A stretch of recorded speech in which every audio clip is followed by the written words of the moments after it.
kali peristiwa, Yesus bersabda, "Sesungguhnya aku berkata kepadamu, siapa yang masuk ke dalam kandang domba tanpa melalui pintu, tetapi dengan memanjat dari tempat lain, ia adalah seorang pencuri dan seorang perampok.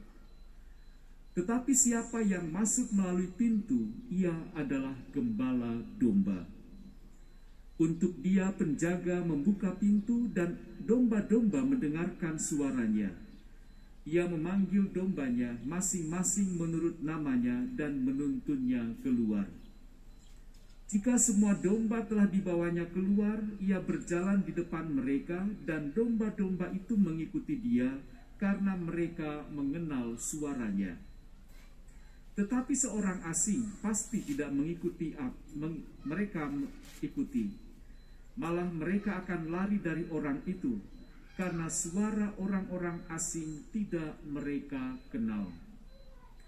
Yesus mengatakan kiasan ini kepada mereka, tetapi mereka tidak mengerti apa maksudnya ia berkata demikian. Karena itu Yesus berkata lagi, "Sesungguhnya aku berkata kepadamu, akulah pintu bagi domba-domba itu. Semua orang yang datang sebelum aku adalah pencuri dan perampok, dan domba-domba itu tidak mendengarkan mereka. Akulah pintu. Siapa saja yang masuk melalui aku, ia akan diselamatkan. Ia akan masuk dan keluar, serta akan menemukan padang rumput. Pencuri datang hanya untuk mencuri, membunuh, dan membinasakan. Aku datang supaya mereka mempunyai hidup dan mempunyainya dengan berlimpah-limpah." Demikianlah sabda Tuhan.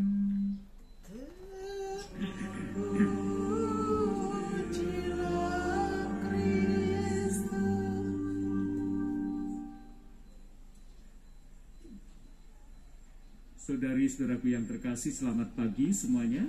Selamat pagi. Dalam rangka Minggu Panggilan ini kita akan mendengarkan sharing panggilan dari seorang suster. Mari kita simak bersama, semoga ini sungguh memberikan inspirasi bagi kita semua. Silakan, suster.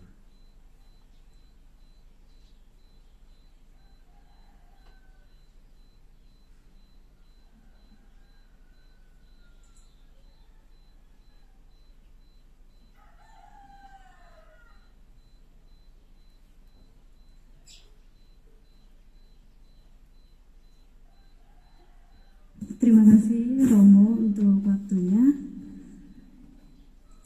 Bapak, Ibu, dan teman-teman muda sekalian, selamat pagi. Selamat pagi, suster. Selamat pagi. Selamat Pagi. Apa kabarnya hari ini? Luar biasa ya, puji Tuhan. Kita semua dalam keadaan sehat sehingga bisa berkumpul di gereja ini. Perkenalkan, saya Suster Savio dari Kongregasi Suster-Suster Cinta Kasih Santo Carolus Borromeus, atau biasa dikenal Suster CB. Saya tinggal di komunitas atau biara Borromeus yang berada di sebelah atau di belakang dari rumah sakit Borromeus.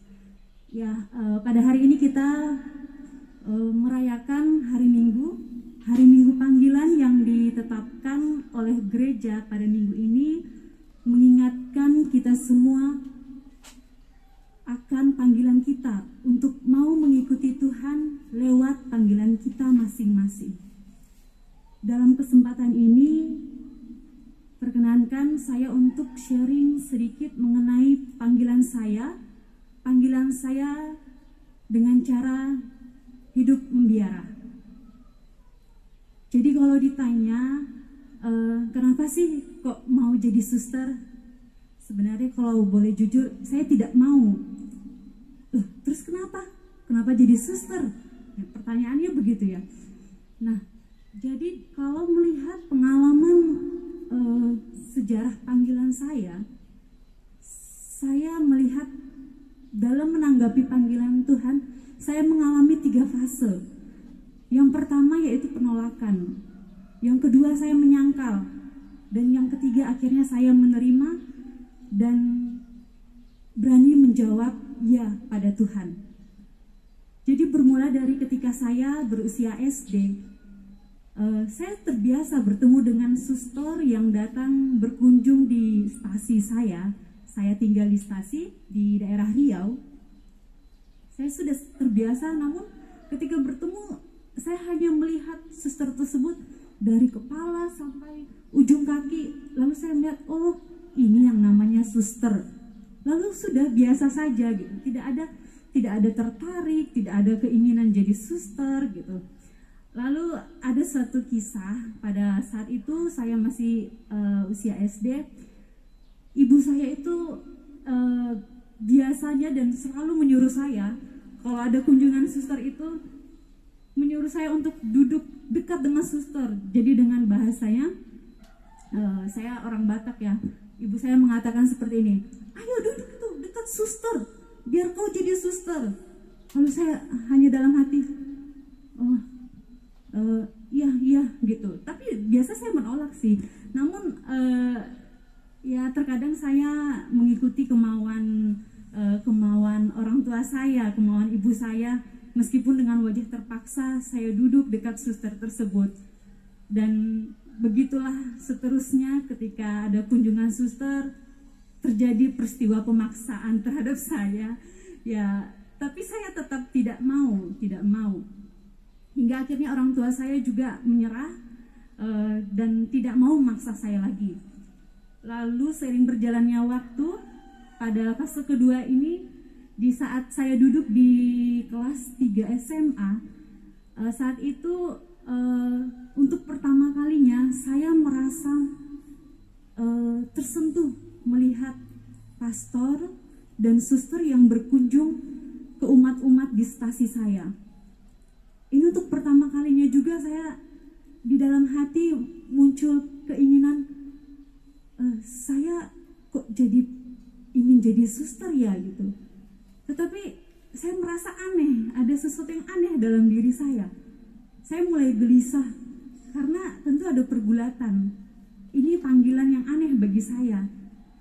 Jelas karena bertolak belakang dengan keinginan anak-anak muda di usia saya saat itu.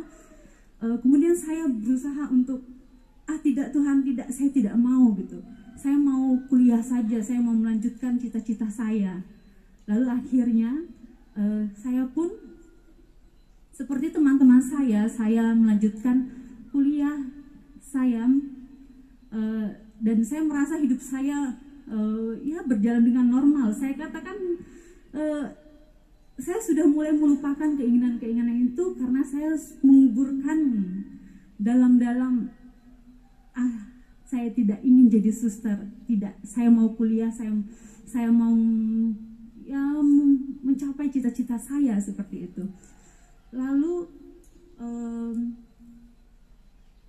dalam fase yang ketiga ini, saat saya di akhir masa kuliah saya tidak tahu kenapa kok kerinduan itu muncul lagi. Di saat saya sudah mulai melupakan itu semua, Tuhan itu seolah-olah seperti memusik hati saya gitu.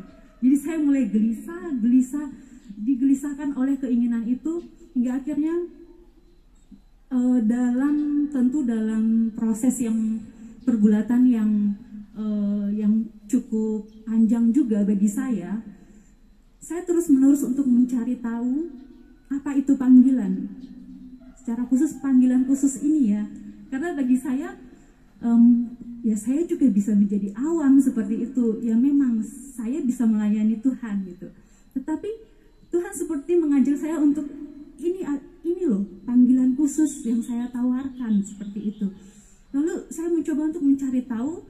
Lalu saya katakan kepada Tuhan, Tuhan, jika Engkau memanggil saya untuk menjadi seorang biarawati, tolong tunjukkan saya jalan, karena sungguh saya memiliki ketakutan untuk pertama meminta izin pada orang tua, karena orang tua saya sudah menaruh harapan pada saya dengan menyekolahkan saya, meminta saya untuk kuliah. Lalu yang kedua, saya tidak kenal suster-suster secara dekat, saya tidak mengenal biara, saya tidak tahu kemana saya harus pergi. Tetapi kok Tuhan, saya merasakan kerinduan ini gitu, panggilan khusus yang Tuhan tawarkan, yang saya juga tidak tahu itu panggilan membiara itu seperti apa. Lalu saya yang aktif di dalam media sosial pada saat itu, saya menggunakan Facebook. Saya menggunakan Facebook sebagai sarana saya untuk mencari tahu suster dan meminta suster untuk mengenalkan saya apa itu hidup membiara. Dan ternyata suster yang saya kenal itu adalah Suster CB. Nah, ketika saya mengenal Suster CB, saya tidak ingin untuk mencari tahu kongregasi lain. Dan saya juga baru tahu bahwa suster itu ternyata terdiri dari banyak-banyak tarekat-tarekat kongregasi seperti itu. Namun saya mencoba untuk mengenali lewat suster ini yang mengajak saya, dan akhirnya saya dibantu untuk menemukan panggilan saya. Nah, dalam pengalaman ini saya ingin mengatakan bahwa ketika Tuhan memanggil, Dia akan terus mencari. Dia akan terus